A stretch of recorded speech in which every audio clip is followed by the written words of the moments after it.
While researching this topic, I found myself asking just what constitutes a game. The broad view of any game, whether The Legend of Zelda, Monopoly, or football, is that it's a systematic collection of goals, rules, challenge, and interaction. Thanks, Wikipedia. There's a lot of meaning behind these four simple concepts, but a lot of games utilize randomness in an effort to enhance all of them. As a subset of game mechanics, randomness can affect a gaming experience in all kinds of ways, from extremely negative to extremely positive. It brings to mind qualities like addicting gameplay, replayability, and finely tuned player interaction. And since it finds its way into almost every game we play, it's worth taking a very close look at. Since we're looking specifically at randomness in video games, we'll spend more time looking at the technical side of how RNG, or random number generation, is implemented, calculated, and revised to produce different results. This is a subset of a much bigger question: what is the role of RNG in entertainment? I am wholly unprepared to answer that question, so we'll avoid talking too much about the philosophical value of RNG, and instead focus on its usage in programming. Before we get into it, I need to preface with a very important point about randomness. Think of a random number between 1 and 10. Got it? Now, would you consider this number to be truly random? What if we were to map out your brain activity second by second as you thought of a number, tracing communication between neurons as you think? If we could see the patterns in your brain and understand how they result in your chosen number, then we can easily predict what number you'll choose. The reason we can't do this with some sort of supercomputer is because the human brain isn't yet fully understood, so scientific inquiry will only get us so far. But hypothetically, if this technology were to exist, we would discover that your random number is not random at all. In fact, this idea might apply to every random action in the universe. Currently, scientists believe that subatomic behavior is truly random, but perhaps we just don't understand the underlying processes. In short, it's quite possible that randomness in the universe might not even exist. This is the big point I want to make as we move forward. Quantum behavior aside, everything we perceive as random propagates from a source, following logical patterns of flow. Generally, randomness only exists because of our limited ability to understand the world around us.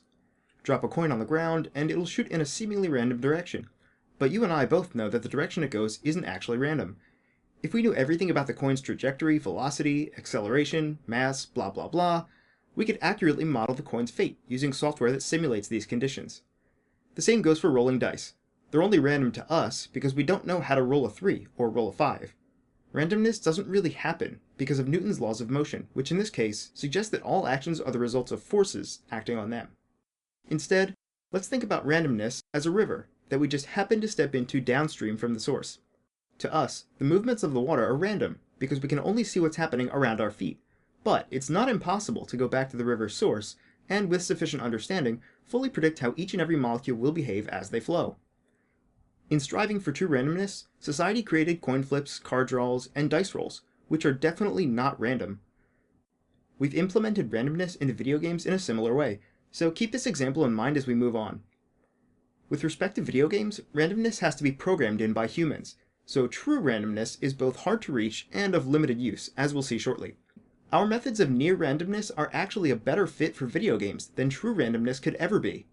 Most of the time, game developers and players alike would never want true randomness. This is the argument I'm going to attempt to make in this video. It's more likely that we actually want a modified version of RNG, random number generation, that we can tailor to the game experience. So why do we instead strive for almost randomness? It's easier in a lot of ways, and the vast majority of the time it's more effective for video games. This is pretty clear with a simple example. True randomness can actively detract from an experience because it can skew balance and fairness in a game's mechanics. For example, in Tetris, the order of the blocks, or tetronomos, is not entirely random. Martin Hollis, who designed the N64's GoldenEye and also directed Perfect Dark, explains this perfectly.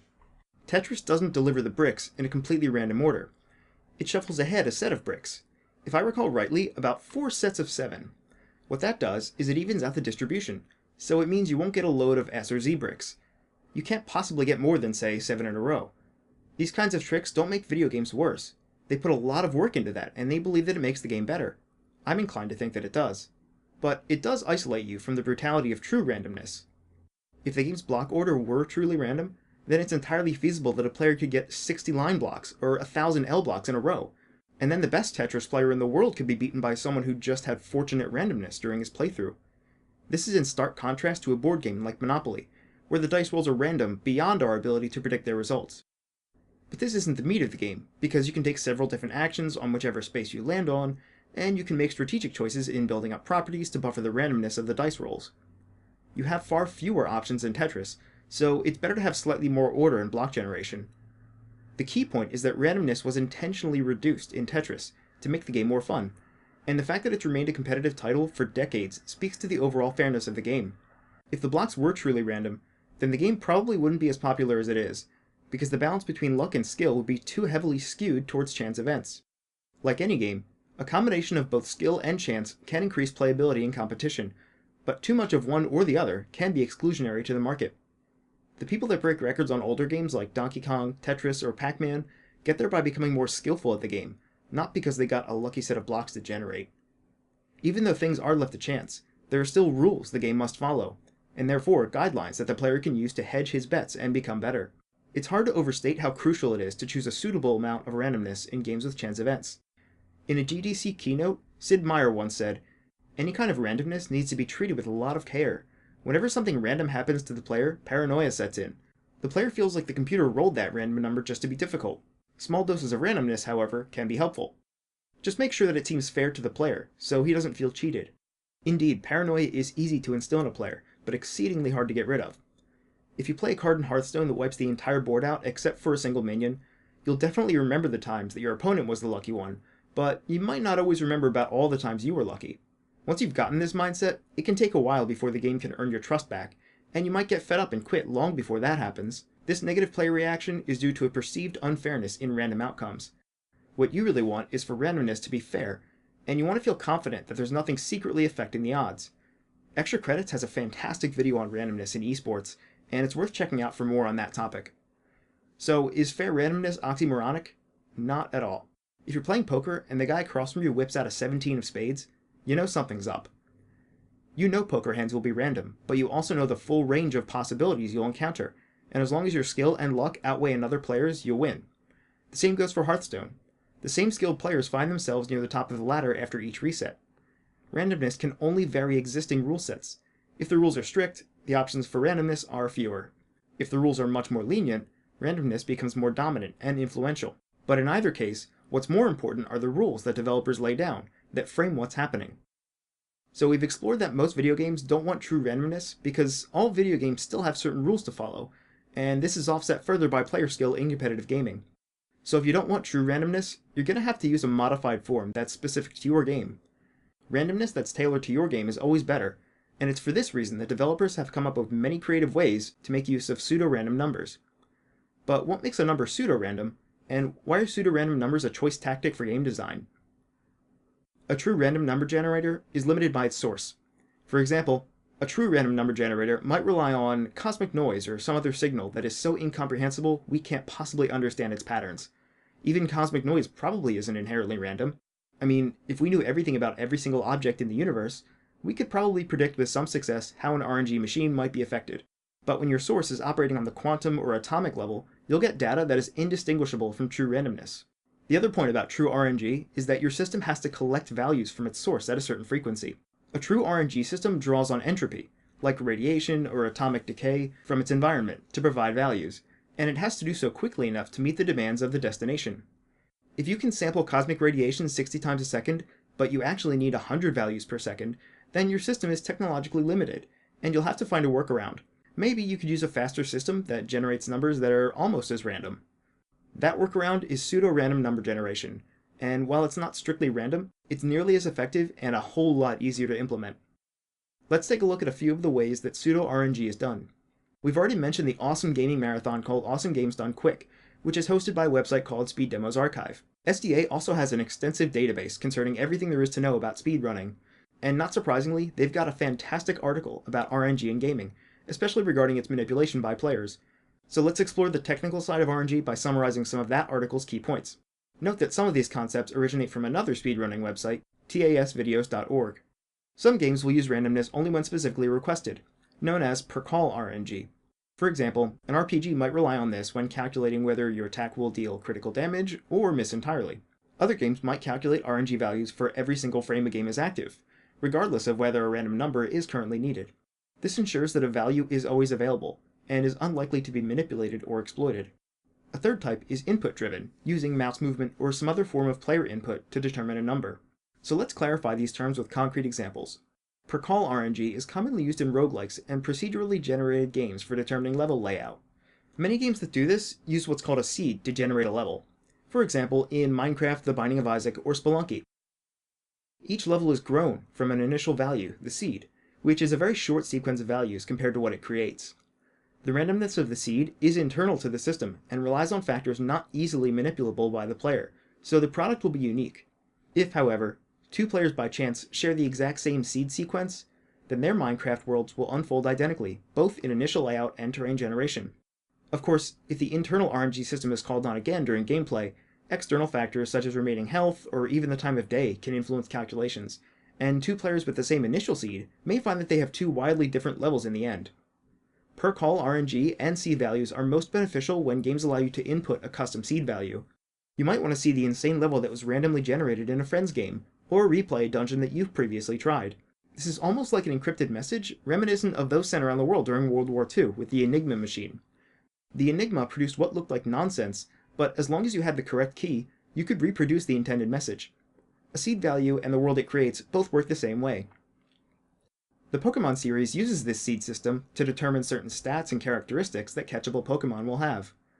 If the player can control the seed, then he can also greatly increase the chances of encountering a shiny Pokemon, which normally has a 1 in 8,200 chance of happening. If each encounter lasts 10 seconds, you would have to fight almost 23 hours worth of battles on average just to encounter a single shiny Pokemon. Pokemon Emerald always starts with a seed value of 0, and it generates 60 pseudo-random numbers per second, so players can time certain actions to de-randomize the game, forcing certain encounters and events. Notice that this seed system is combined with the use of per-frame RNG, which is calculated every frame, even if there's not a need for it. Even still, it's not bulletproof. There are countless guides that detail the exact processes involved in abusing the series' RNG, and this really speaks to the creativity and determination of the fans. If RNG is an impenetrable fortress, then all a player has to do is find a single crack in the wall, and the barrier can be dismantled piece by piece, and then reconstructed to suit a player's desires. But overall, the seed system is perhaps a good middle ground between random and non-random. There's enough variety that each play session will be unique to any given player, but each set of generation rules can be concisely recorded, stored, and shared indefinitely.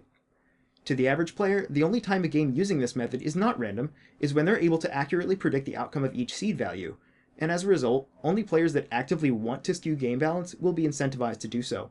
For the average player, though, the seed system is just one more thing they can't control, so for all intents and purposes, the seed system is adequate. Next is input-driven RNG.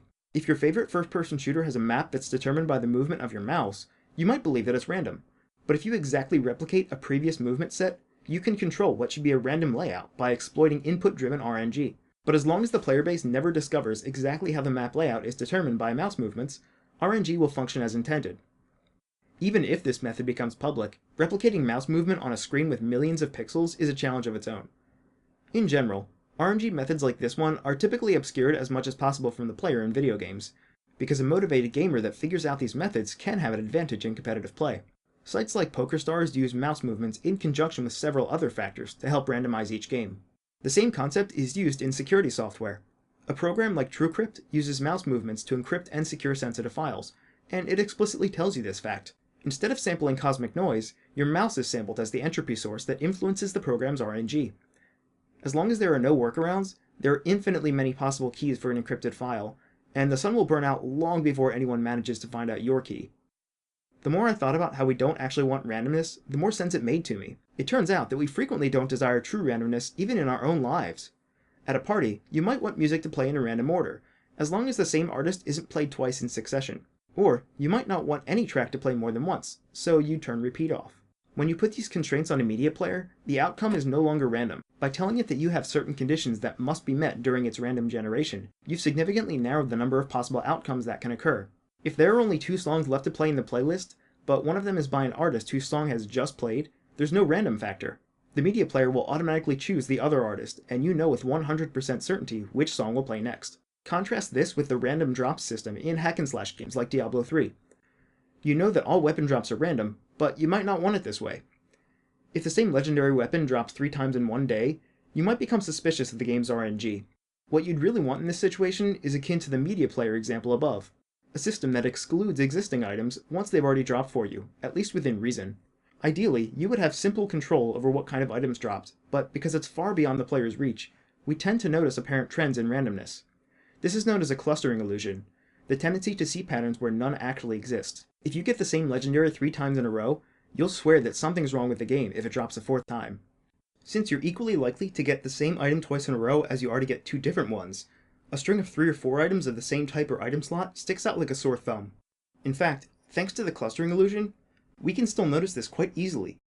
If we agree that the purpose of random loot is to keep the player engaged and actively hunting for his next set of gear, then true randomness will always fail the game's intent, leaving the player with a negative view of the game.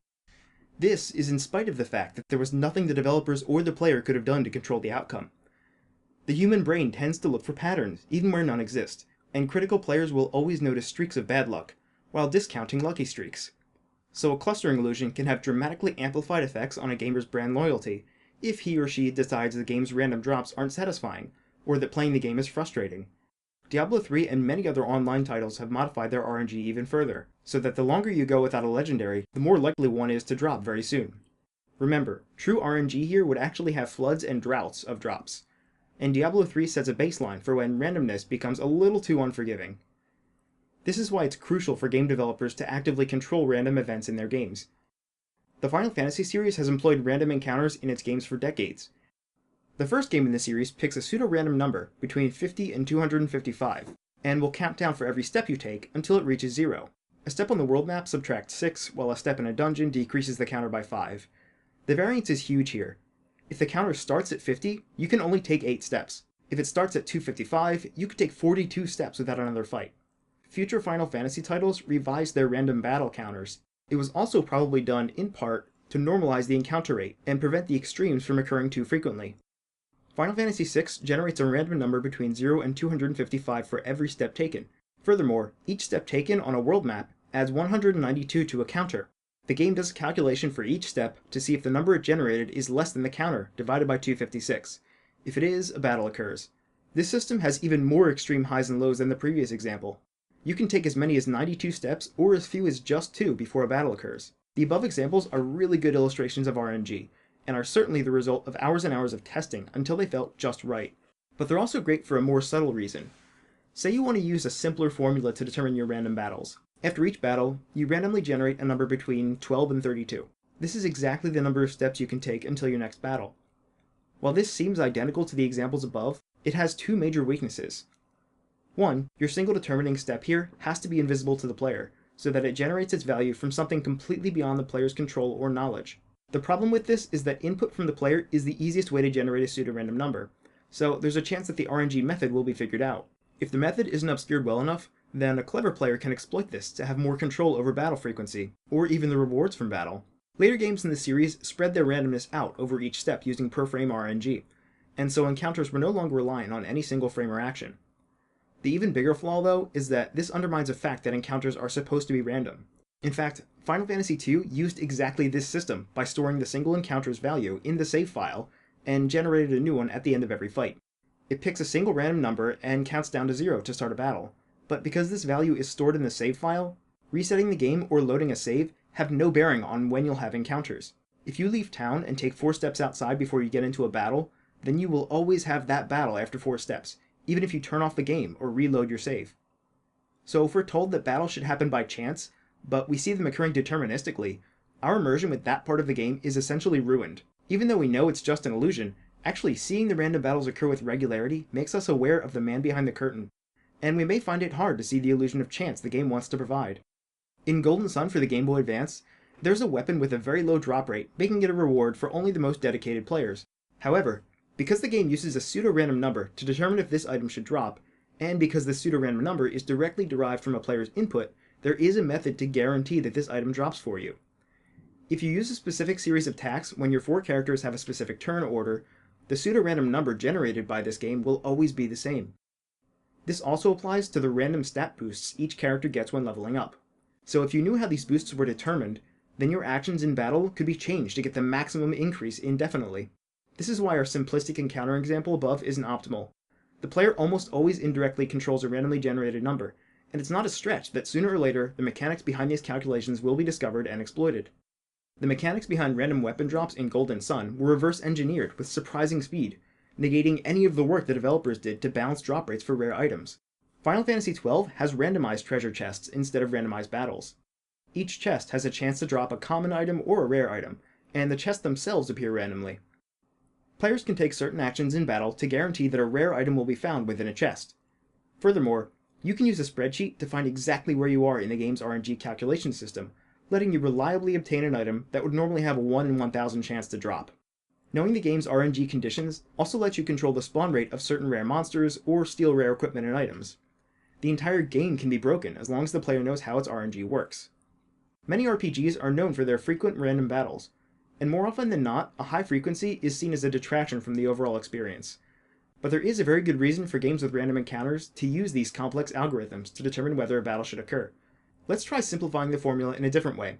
Every step taken generates a random number between 1 and 100. If the number is less than 6, a battle occurs. Note that this is more random, but the player will definitely notice patterns. You might fight 6 random battles in 10 steps if RNG is just not on your side, or you might walk through an entire dungeon with no battles at all. Such a simple system doesn't respect the developer's dedication, nor the player's expectations. You might think, geez, there are too many encounters here. How am I supposed to survive when this game doesn't even follow its own rules? It should be fair, not a grind. But you could just as easily be underleveled for a boss and have to work your way back through an entire dungeon after trying. A game that relies on discrete leveling to guide the player seems to be working against itself if its battles are too random in frequency. When a boss wipes your party in a single turn, there's a good chance you'll need to grind to bring the random encounter and level systems back into balance. The same encounter might be a breeze if RNG dictated you fight twice as many battles on the way to the boss. And the boss itself is probably scripted to account for randomness, even though its AI is relatively complex. A simple AI would probably check its HP every turn while attacking a random party member. If its HP falls below a certain percent, it'll use a scripted move and then go back to attacking randomly. A more devious version of this boss would always attack the party member with the lowest HP, ensuring that any party member who's down in battle is unlikely to get back up. The point here is that even though a boss's target is random, its moves in battle actually follow a flowchart that incorporates random targeting. But if the boss attacks the same character 5 times in a row after you've already wasted 4 Phoenix Downs on him, the clustering illusion will strike again, and you'll swear that the target isn't random at all.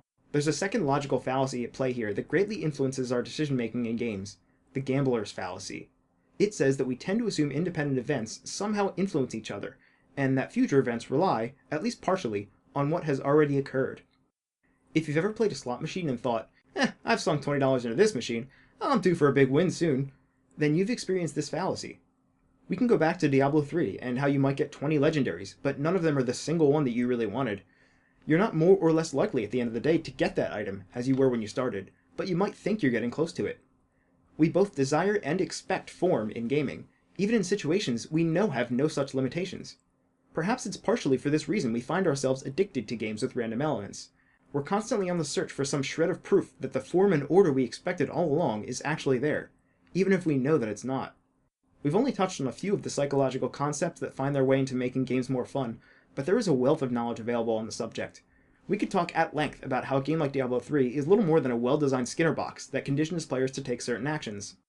Casinos and video games use a lot of the same techniques to tickle your brain in just the right way to keep you coming back for more.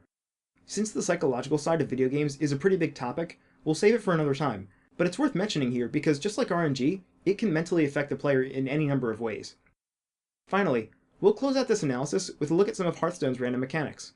When I think of Matter Bomber, which does 6 damage randomly divided between all characters currently alive, I immediately think of the time that he hit my hero for 5 and one of my minions for 1, when the board had many minions. I'm less likely to remember the time that Matter Bomber gave me the exact damage I needed to hit my opponent's minions and seize board control, even though it happens much more frequently. This is a type of availability heuristic, where your first mental connection could be something rare, like the Mad Bomber example. But as a result, if this is always your first memory of that card, you might not want to use it because you remember how bad the outcome was a single time, even if you used the card successfully 20 other times. In fact, it's not even correct to say that hitting my face 5 times has an impossibly low chance to happen, because every outcome is equally likely. I'm just as likely to hit the other hero for 5 as I am to hit my own face 5 times, but each identically likely outcome seems unique. The availability heuristic also shows itself when you play an unstable portal, which can summon any minion in the game into your hand. When I play this card, I think about all the legendaries and strong minions I can get, and I hope that I'm lucky. I don't often consider that getting Ragnaros is just as likely as getting a Wisp, and that getting 2 Wisps in a row is just as likely as getting 2 Baron Geddons in a row. And although I do remember the times that Unstable Portal gave me a dud, I also remember the times when a great minion came out of it, which is when the gambler's fallacy ensures that I'll continue to play that card in the hopes of getting more legendaries. RNG is really an essential component to Hearthstone. Player matching, turn order, card order, damage dealt, minions summoned, and minions buffed are all at least partially random, and the first three are completely random. Despite this, the amount of RNG rarely impedes on the skills of each player, and just like in poker, a player with more skill tends to beat a player with less skill. RNG, though ubiquitous, doesn't undermine player skill if implemented correctly, especially since both players are often subjected to the same random outcomes of events. It's easy for a practiced player to set up the game board so that Crackle will always kill the minion you want, and it's just as easy for that player to ensure that a well-timed flame cannon hits exactly the target he wants. So as we just mentioned, turn order in the game is random, which means that one player will always have one more mana than the other for the first 10 turns. To compensate, the player going second gets access to the coin, a special card that gives a one-time 1 mana bonus. A rogue that's going second can have a turn 1 Defias combo, which feels so great to have, but only because the coin is a valid combo card. There's been some debate about how having the coin affects the win rate of certain classes, especially since every deck has a unique rate of play throughout a match. Overall though, the coin is a pretty elegant solution to the turn order problem because it buffers randomness in a way that is still advantageous to both players. The amount of RNG in Hearthstone may seem higher than expected, but it's actually a crucial part of the game's longevity. If there were no cards with random elements in them, the game would turn from a simple game of chance and skill into an objectively tiered series of actions. Whoever gets the luckier card draws will win, and the gameplay simplifications would relegate the game to a niche audience of experts and diehard fans. Chance in Hearthstone is determined never to let you settle into a pattern. If you've ever started a match with a specific plan, you're going to need to change it by turn 5 or even sooner. If you wanted to go even further with this idea, you could just give each player full access to their 30-card deck at the beginning of the game, removing the random card order as well. Of course, now it's not much of a card game anymore, and the optimal strategies will dominate the metagame. In fact, some games with no random elements at all can be considered solved games, meaning that there is a singular optimal plan to ensure that you win every single time. But this stifles creativity and thinking about interaction, so each match would have a predictable outcome. One of the game's designers commented that by removing RNG, bad players will never think they can win, and they will stop playing. This simple sentence explains it perfectly. Shutting out less skilled players creates a negative feedback cycle in the player base, and the game is pretty much doomed to obscurity. Chance in Hearthstone allows anyone to win a match with proper planning and careful choices. Hearthstone could easily be the focus of its own long-form analysis, so we'll stop here. Suffice it to say that, like any competitive game with random elements, Hearthstone still manages to emphasize player skill over luck, but its random elements do a lot to increase the excitement and replayability of the game.